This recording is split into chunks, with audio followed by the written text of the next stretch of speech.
Selamat pagi, salam sejahtera. Terima kasih karena bersama dengan saya di Nazilin Unity Channel. Apa kabar Anda semua? Bolehkah kita bersorak bersama-sama? Hore, hore, hore, hore.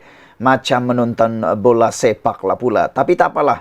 Kita ingin menyanjung, kita ingin memuji Perdana Menteri kita, Datuk Seri Anwar Ibrahim, atas kehebatan beliau lantang bersuara di peringkat antarabangsa, lantang menyuarakan hak-hak orang-orang di Asia Tenggara, khususnya Malaysia, dan yang lebih hebat lagi, membabitkan agama Islam itu sendiri.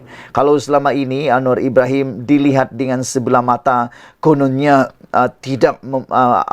akan menyebabkan pemerintahan pentadbiran yang lebih liberal, itu semua kini hanya tinggal menjadi mainan politik semata-mata. Ini kerana Anwar Ibrahim telah membuktikan bahawa beliau ialah pemimpin agama Islam yang luar biasa, dihormati di persada antarabangsa, bukan sekadar di Malaysia seperti orang-orang yang lain, hanya hebat berkokok di kandang sendiri, berkokok di tanah Malaysia sendiri, tetapi antarabangsa tidak dapat melihat mereka, ditutup mata kerana tidak menghormati atau tidak dihormati sepenuhnya, berbanding Datuk Seri Anwar Ibrahim yang mana benar-benar disanjung tinggi oleh antarabangsa. Manakan tidak, di Amerika Syarikat dalam persidangan Pertubuhan Bangsa-Bangsa Bersatu UNGA, Anwar Ibrahim telah pun dijemput berjumpa dengan pemimpin-pemimpin Islam seluruh dunia. Hebat kan? Itulah kehebatan Datuk Seri Anwar Ibrahim. Yang orang kata liberal dan macam-macam, itu semua tidak berguna. Itu semua adalah kata-kata yang sengaja mahu memperkecil-kecilkan Anwar Ibrahim. Yang hairan, di Malaysia ada orang yang memperkecilkan Anwar Ibrahim, tapi di mata dunia begitu besarnya Anwar Ibrahim dihormati. Dan ini dibuktikan pula. Ini Anda boleh share kepada ramai orang. Dibuktikan pula apabila Anwar Ibrahim, Perdana Menteri kita yang kita sayangi, Perdana Menteri yang ke-10 ini, 9 kali menerima tepukan gemuruh di PBB. 9 kali. Kalau sekali bolehlah, tak apalah kan, itu biasa-biasa. 2 kali biasa-biasa lagi. 3 kali ada hampir luar biasa. Kalau 4 kali dahlah luar biasa. Kalau 5 kali amat luar biasa. Kalau 6 kali teramat luar biasa. Kalau 7 kali luar biasa, magic. Kalau dah 8 kali, entahlah apa nak cakap lagi, itu dah sangat luar biasa. Kalau 9 kali, tak tahulah nak cakap apa lagi. 9 kali tak dapat tepukan gemuruh di luar negara, apalagi di PBB, itu bukan perkara yang mudah. Tepukan orang di PBB itu bukan perkara yang mudah Anda dapat. Hanya orang-orang besar, hanya orang-orang yang luar biasa berucap yang akan dapat tepukan gemuruh itu di persidangan terbesar dunia tersebut. Dan saya fikir tidak mustahil satu hari nanti dalam masa terdekat ini Anwar Ibrahim boleh dinobatkan, diberikan hadiah Nobel keamanan. Siapa sangka, kan?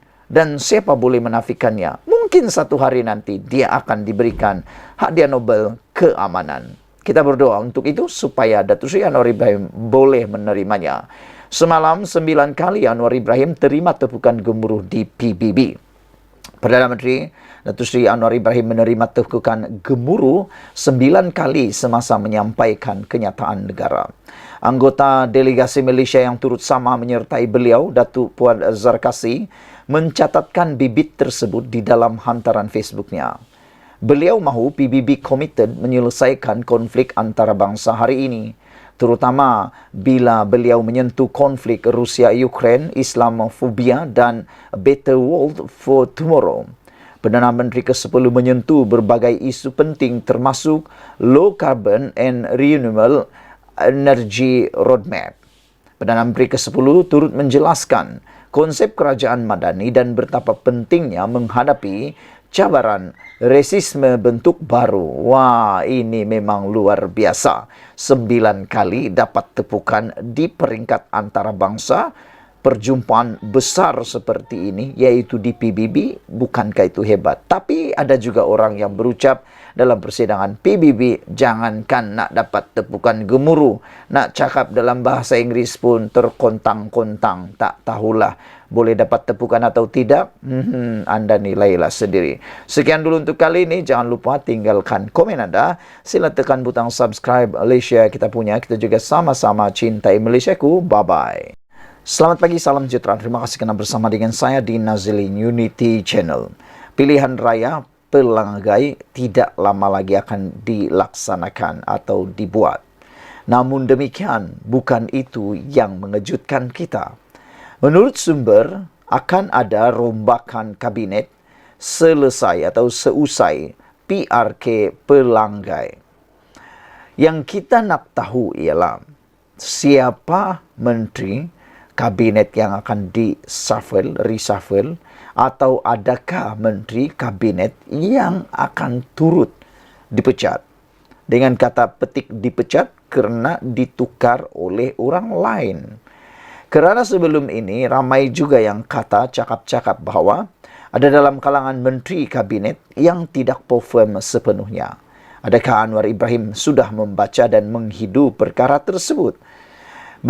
Sebagai rakyat Malaysia, kita mahukan kabinet yang benar-benar berfungsi dan tidak ada seorang pun ahli kabinet yang tidak berfungsi, tidak perform secara penuh. Namun, kita menantikan perkara tersebut. Spekulasi rombakan kabinet akan dibuat oleh Perdana Menteri Datuk Seri Anwar Ibrahim bertiup kencang dan ia dijangka berlaku seusai pilihan raya kecil pelanggai pada 7 Oktober ini. Menurut satu laporan media yang memetik kata-kata pemimpin DAP yang enggan dinamakan, Anwar akan menilai prestasi calon gabungan Pakatan Harapan BN sebelum membuat rombakan kecil di dalam kabinet. Saudara-saudara sekalian, saya setuju kalau ada rombakan dibuat. Kerana mungkin ada keperluan bagi menguatkan lagi jentera pentadbiran kabinet Anwar Ibrahim. Supaya mana-mana yang tidak perform dapat digantikan dengan segera. Jangan ditunggu sehingga bertahun-tahun. Dan selain daripada itu, ia juga menjadi penanda aras kepada menteri-menteri yang lain, kabinet-kabinet yang lain, supaya lebih bekerja keras. Kerana mereka sedar, kalau mereka tidak perform, kalau mereka goyang kaki, kalau mereka hanya duduk-duduk dan tak membuat kerja dengan sepenuh hati, all out, maka mereka juga berpotensi untuk ditendang daripada kabinet tersebut.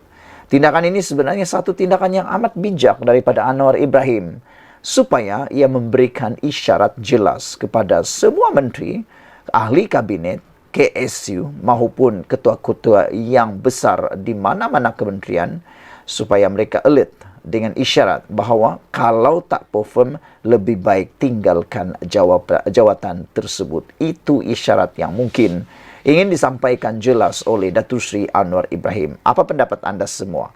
Adakah anda juga sependapat dengan saya untuk berfikir secara positif seperti itu? Menurut sumber ini, usaha rombakan ini tidak dapat dielakkan. Sementara itu, satu lagi laporan memetik sumber Jabatan Perdana Menteri berkata, rombakan akan termasuk penukaran ketua-ketua setiausaha di beberapa kementerian. Dengan selesainya pilihan raya negeri PRN di 6 negeri, kerajaan terus stabil berbanding propaganda dicanang Perikatan Nasional PN. Ini termasuk dukungan Sabah dan Sarawak terus kukuh. Perdana Menteri kini fokus kepada kerajaan untuk berfungsi melaksanakan dasar-dasar utama seperti RMK 12, Bajet 2024 pada Oktober, Polisi Tenaga dan Kos Sara Hidup. Oleh demikian, Anwar akan melakukan rombakan kabinet, KSU, anggota birokrasi, kaki tangan awam, bahkan pejabat beliau sendiri, kata sumber tersebut.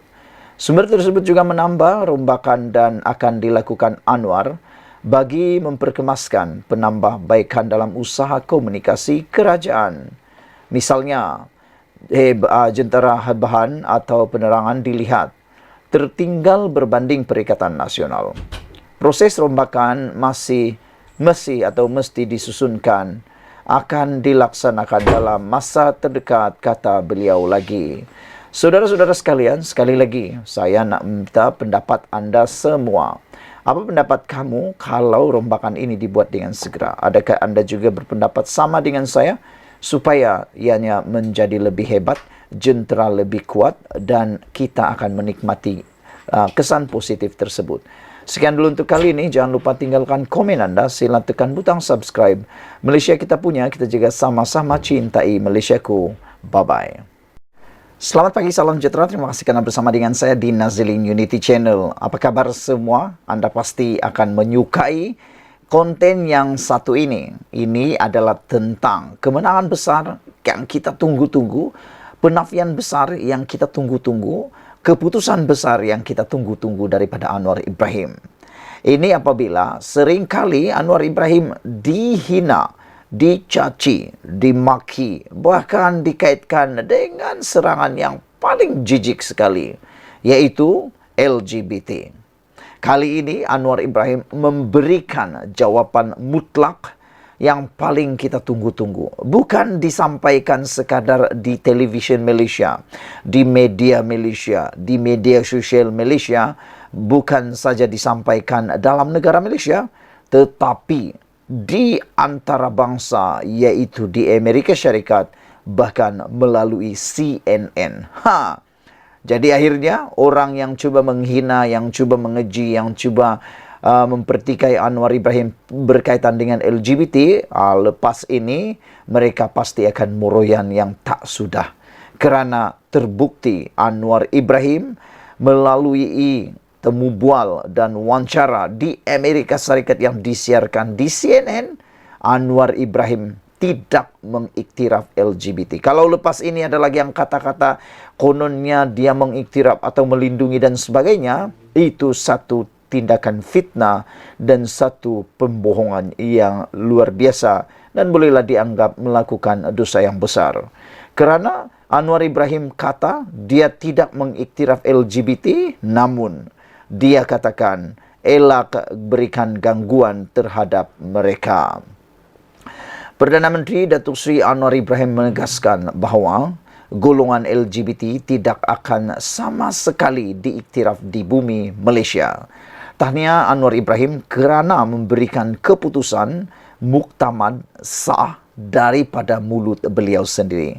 Namun demikian, selain daripada beliau tidak mengiktiraf LGBT di bumi Malaysia, beliau tetap menghormati hak peribadi manusia itu sendiri.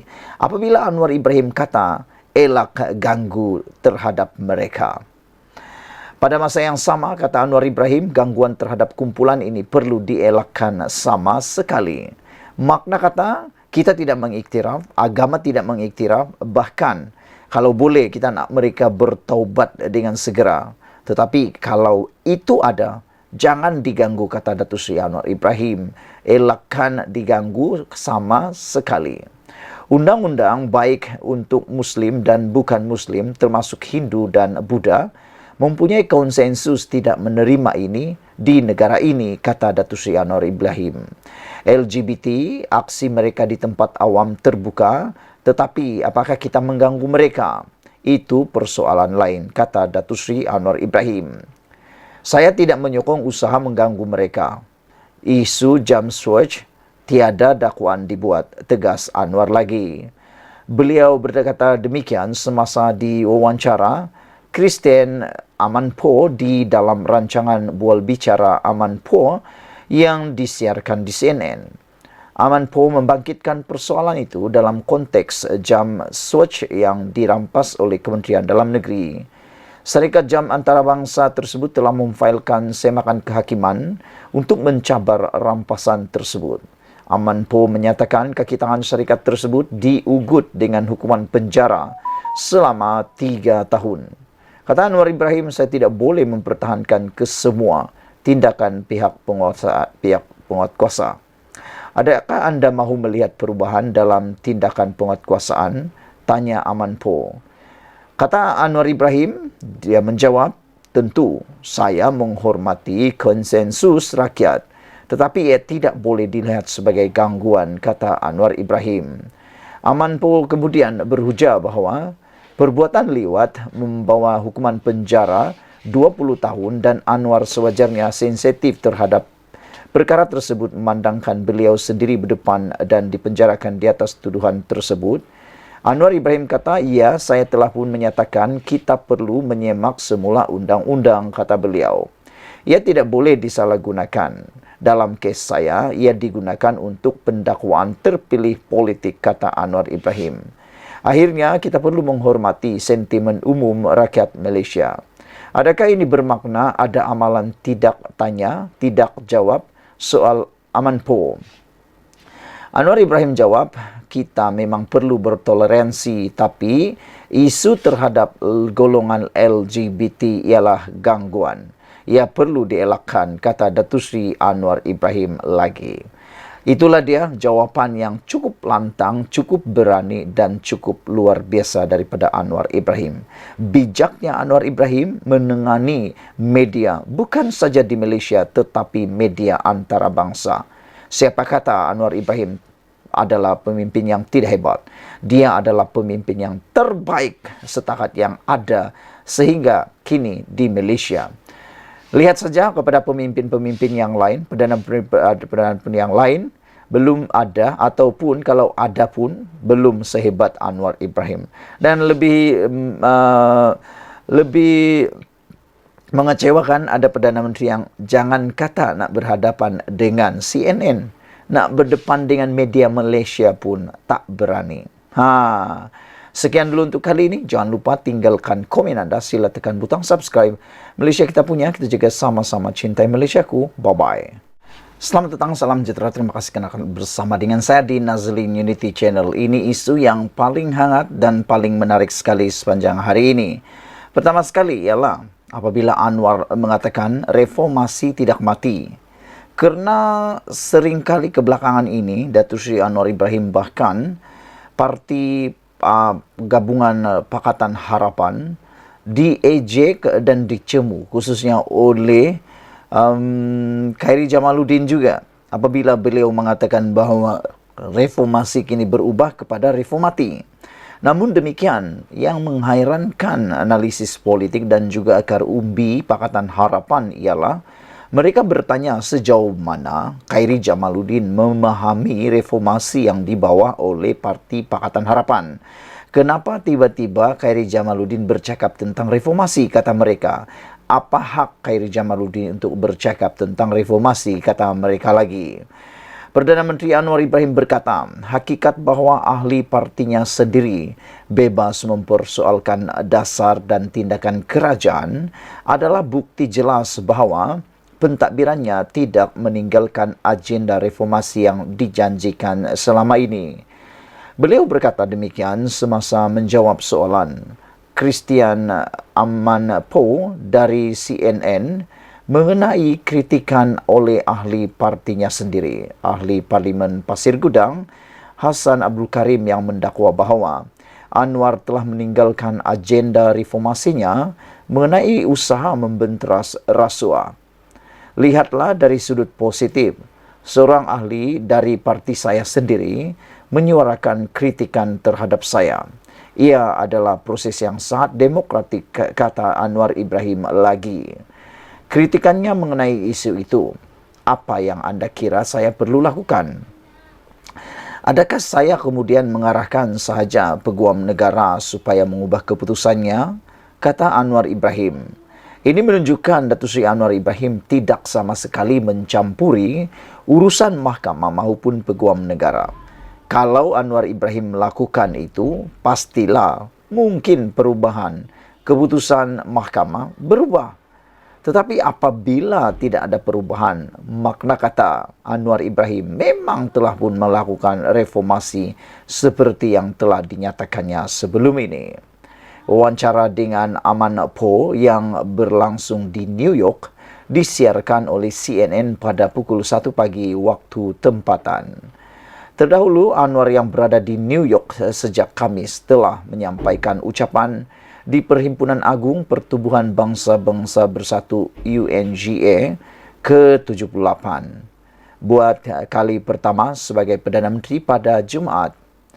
Perdana Menteri juga ditanya mengenai kes mahkamah yang melibatkan Menteri Besar Kedah Muhammad Sanusi Maknor yang didakwa kerana membuat kenyataan berbau hasutan terhadap Sultan Selangor, dan Aman Poh turut mempersoalkan sama ada ia sekali lagi bertentangan dengan agenda reformasi yang dijanjikan. Sistem raja ada tata caranya, kata Anwar Ibrahim. Saya rasa ada keperluan untuk melindungi institusi itu. Itulah yang rakyat putuskan sejak negara memperoleh kemerdekaan. Itulah sistem yang kami warisi, kata Anwar Ibrahim. Apabila seseorang itu disifatkan menghina rakyat raja dan pertuduhan itu diputuskan oleh peguam negara, saya maksudkan ada undang-undangnya, sehingga kita dapat pindah undang-undang itu tetap ada, kata Anwar Ibrahim. Anwar berkata, walaupun beliau sendiri dihina setiap hari, tiada sesiapa yang didakwa dengan pertuduhan menghina. Namun apabila anda sentuh mengenai raja-raja, sultan, kami ada undang-undang mengenainya, kata Datuk Seri Anwar Ibrahim. Saya tidak boleh dikritik kerana tindakan pendakwaan itu. Ia keputusan mereka, iaitu pendakwa, terutama apabila menyentuh mengenai raja-raja. Jika isunya ialah kritikan terhadap Perdana Menteri dan Perdana Menteri mengambil tindakan, maka ia adalah sah. Kritikan anda adalah sah. Jika tidak, kita perlu menerimanya, kata beliau lagi. Anwar berkata, setakat ini tiada siapa yang didakwa kerana mengkritik Perdana Menteri atau kerajaan. Mengenai tindakan kerajaan yang melarang penerbitan yang berkaitan dengan lesbian, gay, biseksual, transgender, bahkan queer dan sebagainya, iaitu LGBTQ+, seperti isu rampasan jam tangan Swatch oleh Kementerian Dalam Negeri baru-baru ini, Anwar berkata konsensus ramai mesti dihormati. Saya tidak akan mempertahankan tindakan itu, tetapi ia undang-undang, kata Datuk Seri Anwar Ibrahim. Orang Islam, begitu juga orang bukan Islam, sama ada Kristian atau Hindu atau Buddha, ada kata sepakat dalam negara mengenainya. Mereka tidak menerima ini, iaitu LGBTQ. Tetapi adakah kita kemudiannya ganggu mereka, kata Anwar Ibrahim. Itu perkara lain. Saya tidak bersetuju sekiranya ada antara mereka yang diganggu, tanpa tambah Anwar Ibrahim lagi. Sekian dulu untuk kali ini. Jangan lupa tinggalkan komen anda. Sila tekan butang subscribe. Malaysia kita punya, kita juga sama-sama cintai Malaysiaku. Bye-bye.